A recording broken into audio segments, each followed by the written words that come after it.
On est ici dans l'atelier qui est en fait un bâtiment de ferme. C'est l'ancienne ferme de mes grands-parents. C'est l'histoire de ma famille ici à Landavran. On peut exercer le métier de designer sans être en région parisienne.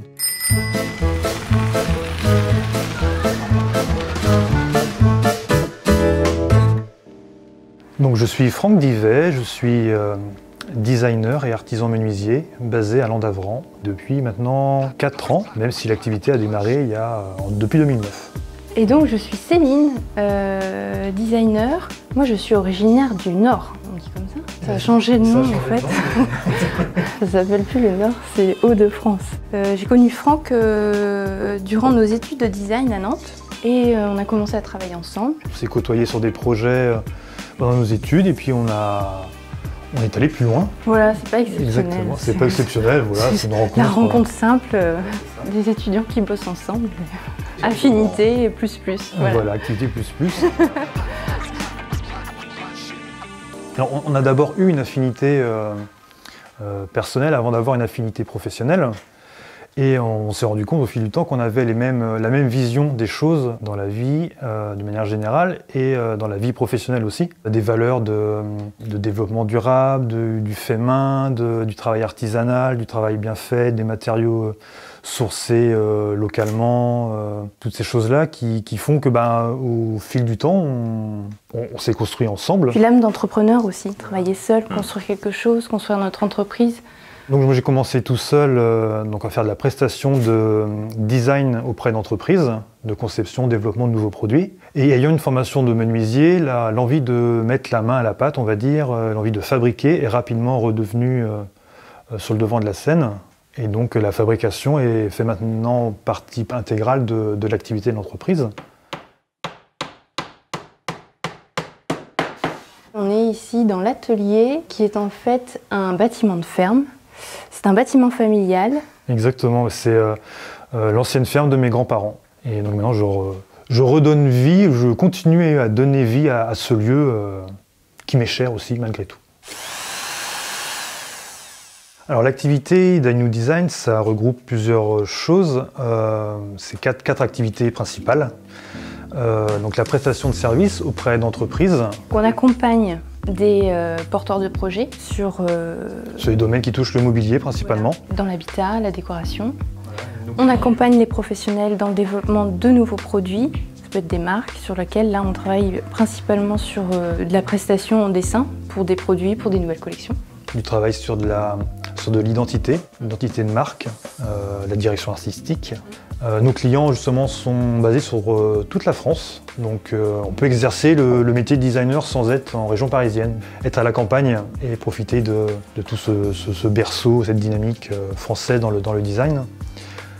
Deuxième activité, la prestation de sous-traitance de fabrication. Ayant une formation de menuisier, on est flexible dans la fabrication d'éléments et on intéresse des clients qui recherchent de la fabrication de petites ou moyennes séries de produits. L'atelier est suffisamment bien équipé et on a assez de compétences pour pouvoir répondre à ces petites moyennes séries. Et là, sur le coup, je seconde Franck à l'atelier. C'est lui le chef qui chapeaute les opérations, le chef d'atelier. Et donc du coup, c'est lui qui met en place toutes les étapes de fabrication, sélection de matériaux, devis. Je le seconde sur des tâches... de la finition principalement, du huilage de produits, un peu de ponçage. Contrôle qualité, c'est moi.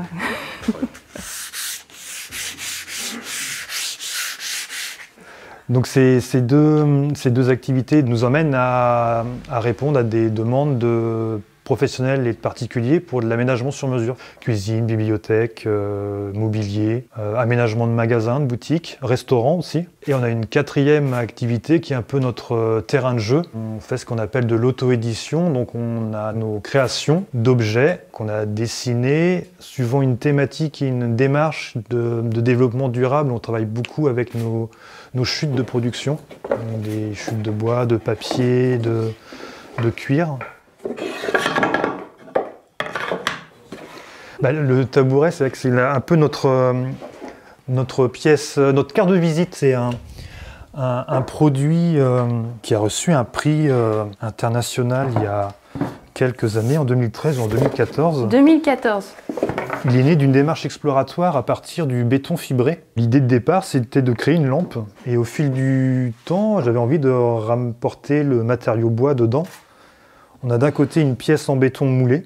Et pour le pied, les 4 pieds, ce sont 4 pièces parfaitement identiques qui viennent s'emboîter les unes dans les autres. C'est un produit qu'on a beaucoup vendu aux États-Unis à un moment donné. Et ces créations-là, on les diffuse via notre boutique en ligne principalement et par l'intermédiaire de boutiques éphémères. On appelle ça boutique éphémère, mais c'est on se dit pendant un temps donné, on loue un local et c'est une manière de proposer nos produits à la vente qui se trouve sur notre boutique en ligne. Souvent, c'est dans le centre-ville de Vitré, donc être présent dans le centre-ville, ça permet d'avoir un contact différent, de voir des clients, et puis c'est avoir une présence aussi. La boutique éphémère nous permet de toucher un public différent et local surtout. Il adore jouer à la marchande. Ah oui. On travaille pour 2 zigs. Stéphane Constant, qui est donc un sérigraphe, graphiste, qui a imaginé le poster pente. Ce graphiste a développé un système d'accroche pour affiches. Comment t'appelles ça? Un poster pente. Donc nous, on fabrique toute la partie bois. Lui a développé des pinces sur mesure avec le système d'accroche. Et ça permet de installer rapidement, simplement une affiche, une sérigraphie, un poster. Et puis pour colorer le bois, pour le noircir, on aime bien utiliser la technique de brûlage, une technique japonaise qui donne une couleur noire naturelle au bois. Soshishiban, en fait, c'est une méthode de brûlage qui permet d'obtenir une teinte particulière sur le bois, de faire révéler des aspérités, des accidents, des nervures. Donc du coup, on a un aspect très naturel. Donc le brûlage peut être utilisé dans différentes applications et là, on l'utilise en finition sur les posters pentes.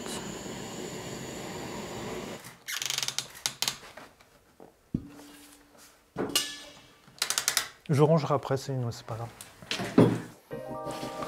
Ainu Design, ça veut dire quoi Ainu Design? Eh bien en fait ça veut rien dire. En fait quand Franck a créé l'entreprise en 2009, il voulait pas mettre l'entreprise en son nom propre. Donc voilà, Ainu Design, un peu comme une onomatopée, quelque chose de fluide. Et tout le monde se l'approprie. Et puis design, c'était en 2009 où toutes les boîtes qui étaient créées, il fallait mettre design. Vu qu'Ainu veut rien dire, il fallait au moins poser le contexte et savoir de quoi on parlait. Dans quel domaine on exerce. En fait, on a choisi de venir sur Landavran, ça a été une opportunité. Moi, je suis attaché au territoire du Pays de Vitry parce que je suis né sur Vitré. J'ai toujours habité à Landavran. Étant jeune, j'ai fait mes études à l'école de Landavran, après sur Vitré. C'est l'histoire de ma famille, hein. C'est des souvenirs d'étant enfant ici à Landavran. Partir en vélo, voir les copains, rentrer le midi pour manger, sans se poser de questions. On était dans ce cocon, Landavran, cette bulle, on va dire. Je me suis toujours dit que j'aurais continué à vivre ici, sur le territoire de Vitré. Quand l'envie de travailler ensemble est devenue concrète, on n'avait pas d'attache géographique pour aller s'installer quelque part. Et il y avait une évidence, il fallait une place pour l'atelier. Une place pour l'atelier, un territoire dynamique. On habite Princé de l'autre côté de Vitré. Nos filles vont à l'école à Saint-Mervé. L'atelier est ici à Landavran. Franck, en fin de journée, fait ses tours de vélo autour de la Cantache. Quand les beaux jours viennent, c'est vrai que j'ai toujours une tenue de sport qui est dans le camion. J'ai le vélo qui est... Le vélo, il est dans le conteneur en face et dans le casque et l'équipement est prêt, il fait son tour. Quand il fait beau, voilà, en fin de journée, faire un petit tour de vélo autour du barrage de la Cantache, c'est plaisant.